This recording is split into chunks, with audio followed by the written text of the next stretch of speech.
السلام عليكم، مساكم الله بالخير او صبحكم الله بالخير اذا انتم تشاهدون الفيديو هذا في الصبح. معكم مالك نجر. حقيقة الفيديو هذا ابغى اتكلم فيه عن البرامج اللي نستخدمها في عملية الانتاج. آه، بداية عندنا برنامج اوداسيتي، اللي هو هذا البرنامج اللي انتم تشوفونه هنا. اوداسيتي برنامج مجاني استخدمه غالبا لقص الأصوات وعمل مونتاج عليها. هذا برنامج اوداسيتي. نقوم بتسجيل الأصوات بميكروفون خارجي، وبعد ذلك نقوم بمعالجتها في برنامج اوداسيتي. هذا البرنامج موجود بشكل مجاني، لو بحثتوا عنه في الجوجل راح تجدونه مباشرة، موقعه الرسمي، وراح تقدرون تنزلونه مباشرة من هناك. فهذا البرنامج اللي نستخدمه لمعالجة الصوت. بعد ما نقوم بقص الأصوات وتلصيقها وإضافة تأثيرات عليها، نحفظها على شكل ملفات ويف طبعا WAV. وبالتالي نقوم بتركيبها في برنامج الرسم، نقوم بتركيبها على الصورة. اوكي، فهذا اوداسيتي. ارجو انكم تنتبهون لنقطة مهمة في الفيديو هذا. الفيديو هذا ليس الهدف منه شرح البرامج. الفيديو هذا الهدف منه فقط الحديث بشكل عام عن البرامج والادوات اللي استخدمها. اوكي. عندنا ايضا برنامج الفوتوشوب.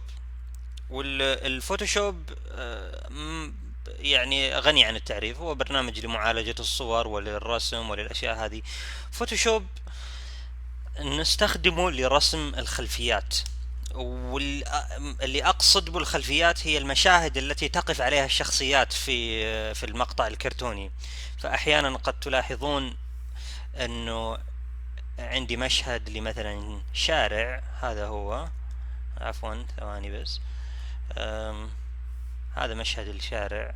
انا طبعا قاعد ارسم بشكل سريع هنا فقط اساس اوضح لكم. احنا ما نرسم المشاهد برا، ولكن او على ورق خارجي، ولكن كل شيء يتم تنفيذه على الكمبيوتر مباشرة. فهذه مجرد رسم سريع، بس قاعد اوريكم انه كيف نرسم مشهد معين. هذا المشهد او السينري اللي توقف عليه الشخصيات اللي نرسمها.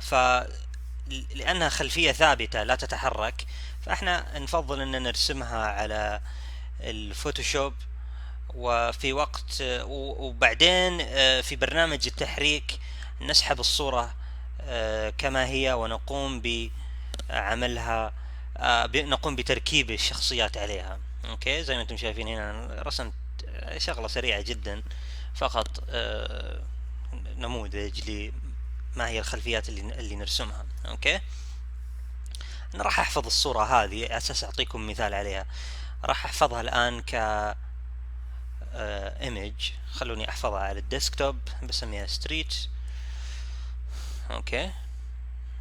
هذا هو مجرد رسمة للشارع. خلوني بس اقتل الالوان شوي بس فيها بالشكل هذا لغرض في نفسي يعقوب. اوكي. اوكي. هذه الفوتوشوب.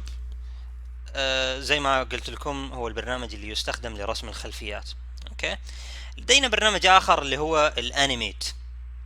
الانيميت هو البرنامج اللي 75% من العمل يتم في داخله. الانيميت هو البرنامج الذي نقوم بتحريك الشخصيات والرسوم عليه. اوكي. هو برنامج متخصص لإنتاج الرسوم المتحركة. اوكي. باستطاعتكم انكم تذهبون لموقع الموقع الرسمي لهم، اللي هو toonboom.com، وهناك راح تلاقون نسخة تعليمية من البرنامج. هي نسخة ما هي محددة بزمن معين، تقدر تستخدمها زي ما تبي. اللهم انك اذا صدرت ملف الفيديو راح يحط لك عليه واتر مارك، راح يحط شعار البرنامج عليه. فانت تقدر تنزل النسخة التعليمية هناك، البيرسونال ليرنينج اديشن يسمونها، وتتعلم على البرنامج قد ما تبي. اوكي. فما انت محتاج انك تشتري البرنامج مباشرة علشان تبدأ تتعلم عليه. اوكي. هذا التوم بوم انيميت. خلوني اسوي معكم الان مقطع بسيط على التوم بوم انيميت. راح افتح ملف الان، احطه على الديسكتوب وراح نسميه تيست اختبار. اوكي كرييت. الان راح يفتح معي واجهة البرنامج. هذه هي واجهة التوم بوم انيميت. انا ما راح اشرح، ما راح زي ما قلت لكم قبل شوية، الغرض ما هو فعليا شرح طريقة عمل البرامج، ولكن نبغى نمر عليها بشكل سريع يعني، ونشوف كيف تتم عملية الإنتاج بشكل عام. أنا بجرب طبعا هذا توم بوم أنيميت. أنا بجرب الآن أنتج معكم مشهد بسيط جدا. نروح على براوزر، نبغى نجيب الصورة اللي قبل شوي عملناها في الفوتوشوب، صورة الشارع. صدر أو استوردناها داخل البرنامج الآن. هذه هي زي ما أنتم شايفين، استخدمناها كخلفية. الآن اللي أبغى أسويه إني أبغى أوريكم كيف إني أرسم شخصية. في طبيعة الحال إحنا عندنا مكتبة شخصيات بنيناها قبل كذا، رسمناها. على سبيل المثال عندنا عقيل هنا، هذا هو صاحبنا عقيل من مسامير. زي ما تشوفون كل شيء مرسوم مسبقا، حتى حركات فمه وعيونه وكل شيء. فهذه رسمتها مسبقا بحيث انه ماني محتاج اني اعيد رسم عقيل كل مرة، فبكل بساطة اقدر اسحبه قد ما ابي من المكتبة واجيب لاي مشهد احتاجه. اوكي، فهذا بس. انا طبعا ما ابي اشرح على عقيل، بس انا كنت ابغى اوريكم انه هذه الطريقة اللي استخدمها على اساس ما اعيد رسم كل شخصية من جديد كل مرة. فهو في خيار انك بعد ما تبني الشخصية تسيفها عندك او تحفظها في المكتبة في اللايبراري، وبعد ذلك تقوم ب سوري معليش. بعد ذلك تقوم بسحب الشخصية في المشهد وتحركها مباشرة. اوكي، فابغى الان اوريكم مثال بسيط عن كيفية رسم شخصية، مثلا شخصية بسيطة جدا. ابغى بس فقط اوريكم كيف انه سهولة العمل على البرنامج. فانا ابغى ارسم الان حاجة بسيطة جدا. راح ارسم هذه الشخصية اللي لونها دائري او شكلها دائري، سوري. خلوني اعطيها الجسم هذا. هو فقط الهدف زي ما قلت لكم ليس شرح البرنامج بشكل كامل، ولكن يعني نمر على بعض الاشياء اللي موجودة في البرنامج بشكل سريع. ادري اني قاعد اشتغل الان وماني قاعد اشرح كل شيء قاعد اسويه، لكن هو فقط عشان نشوف مع بعض كيف برنامج انيميت يعمل. انا سويت له اعين هنا، صاحبنا الصغير هذا خلوني اعطيه فم. اوكي سوري، خليه كذا. اوكي، هو طبعا جسم دائري، ما راح اسوي له لا ارجل ولا غير. هذه الاعين خليني بس ارسم فيها يسمونه البؤبؤ، بؤبؤ العين. اوكي، الرسمة لك عليها، ولكن هي فقط ستؤدي الغرض. لحظة ارجع صاحبنا لاني شكلي اخفيته. اوكي طيب، هذا صاحبنا. فزي ما انتم شايفين هذه شخصية بسيطة جدا. راح احركه من يمين الشاشة الى يسارها بس اساس تشوفون سهولة التحريك. طلعته خارج نطاق الكاميرا وراح اجيبه الى هنا تقريبا. اوكي هذا هو. راح اجيب صاحبنا اخليه يمر من خلال الشارع الى الجهة الاخرى هنا. اوكي، لاحظوا ببساطة سويت الحركة زي ما انتم شايفين. هذا هو قاعد يمشي من يمين من يسار الشاشة الى يمينها، سوري. الان ابغى اسوي ايش بالضبط؟ ابغى صاحبنا اللطيف، لحظة بس، ابغى لانه شكله اوكي يتحرك، لكنه نوعا ما هي مقنعة، كأنه روبوتك شوي حركته، يعني كأنها اوتوماتيكية اكثر من كونه كائن حي. فايش اللي ابغى اسويه؟ ابغى اخليه كذا كأنه يتمدد فوق وتحت. فهنا احط له كي فريم 1 2، وبعدين ارفعه بالشكل هذا، وبعدين 1 2 راح انزله هنا، سوري. وبعدين اضغطه من هنا. انا الان دخلت في تفاصيل دقيقة، ولكن الغرض منها فقط انه زي ما قلت لكم، هي فقط نبغى نشوف سرعة انتاج المشاهد على الانيميت. جدا جدا ممتاز البرنامج هذا في السرعة، هو افضل من الفلاش بالنسبة لي. متأكد انه كثير من المحترفين في المجال الانتاجي يتفقون معي على نقطة انه الانتاج عليه اسرع بكثير من الانتاج على فلاش. اوكي، هذا انا يعني خلصت مشهد صاحبنا اللي يتحرك، نشاهده مع بعض. زي ما انتم شايفين الان يتحرك بشكل اكثر، يعني convincing اكثر، او انه مقنعة بشكل افضل. اوكي، فهذا مشهد بسيط قمنا بانتاجه بهالشكل السريع هذا على الانيميت. مرة اخرى الصورة رسمناها على الفوتوشوب، الخلفية قصدي، والشخصية رسمناها في الانيميت وحركناها في الانيميت. اوكي. خلاف الانيميت، خلوني اصغر الانيميت هنا.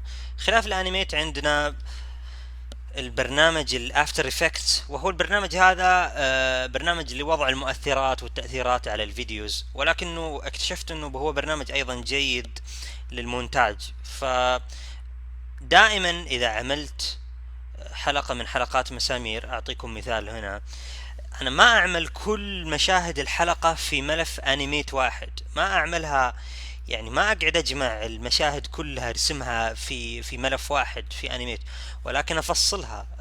كل مشهد يكون في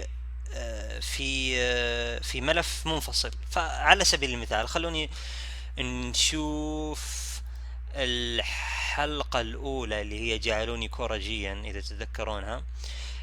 لاحظوا معي هنا، هذا ملف المشروع. لاحظوا معي هنا أنه كل مشهد من المشاهد رسمته في ملف فيديو منفصل على الانيميت. فهذا يسهل عملية الانتاج بشكل كبير، ويخلي الانتاج منظم اكثر. وايضا جمع الملفات او جمع المشاهد في ملف واحد في الانيميت راح يخليه ثقيل جدا. فهذه هي الطريقة المثالية لعمل المشاهد.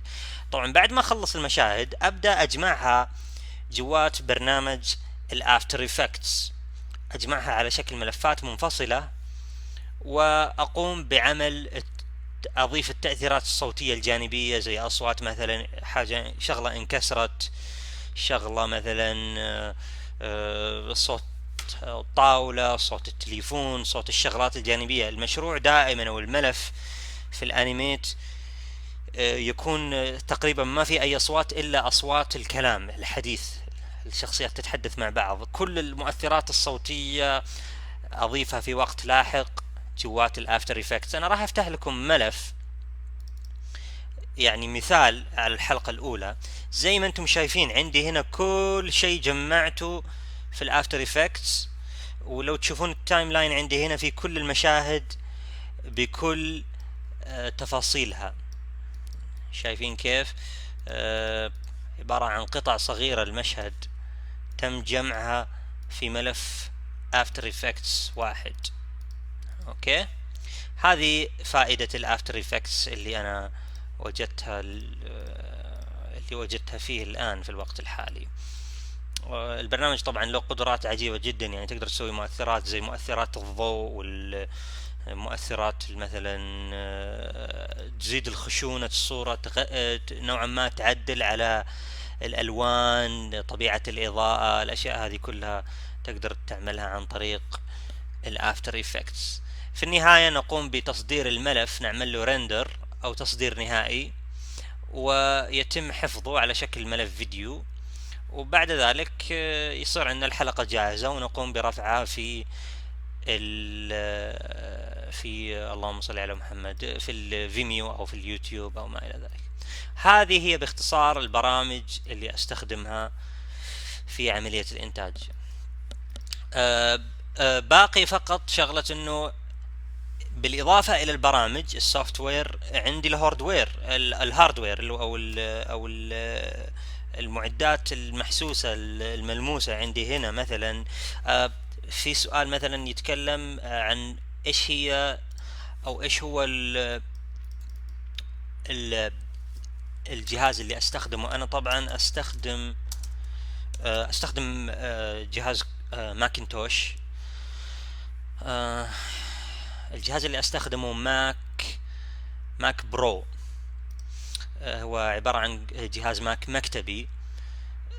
ما في سبب معين.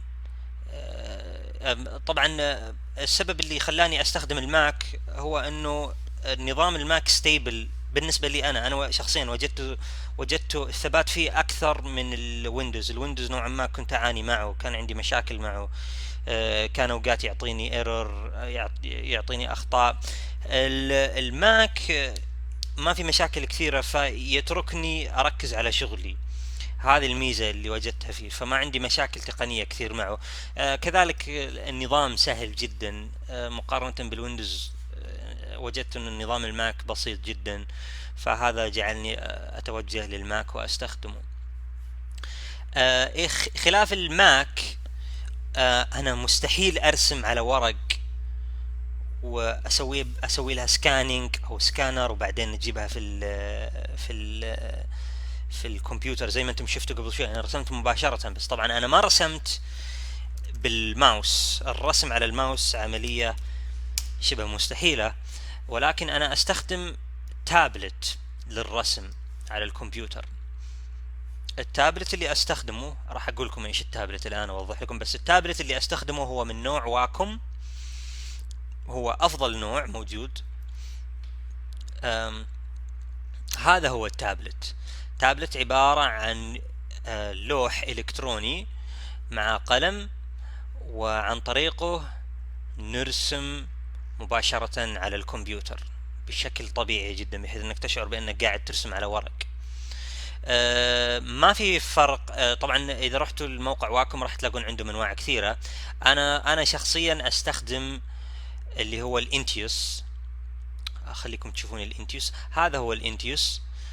في عندهم عدة احجام، الحجم ما يفرق. انا اميل الى الحجم الاصغر، لان الكبير يصير له مساحة كبيرة على الطاولة، فتلاحظ نفسك مع الوقت تتعب وانت قاعد تحرك يمين ويسار وتاخذ يعني ذراعك تتعب شوي من كثرة الشغل على اللوح. لكن انا اميل الى استخدام اللي احجامها مقاربة للوسط مثل هذا وهذا. بالنسبة للمبتدئين انا ما انصح ياخذون انتيوس، انصحهم يستخدمون البامبو سعره جدا رخيص مقارنة بالانتيوس، و استخدمته قبل كذا وكان جدا رائع. يعني حسيت انه فعلا ممتاز جدا للناس اللي اول مرة يستخدمون لوح رسم الكتروني. فانا انصح اذا انت جديد على الواكم خذ لك بامبو. طبعا في انواع، هم يبيعون انواع تاتش اللي هو هذا هو فقط، فانتبهوا لا تاخذون التاتش لانه التاتش ما يجي مع قلم، ولكن خذوا اللي يسمى بامبو بين اللي هو بامبو مع قلم. اوكي، فباختصار هذا هو الواكم او جهاز اللوح الالكتروني اللي استخدمه في الرسم. وهذا ينهي جولتنا السريعة على البرامج اللي استخدمها في عملية انتاج الافلام الكرتونية.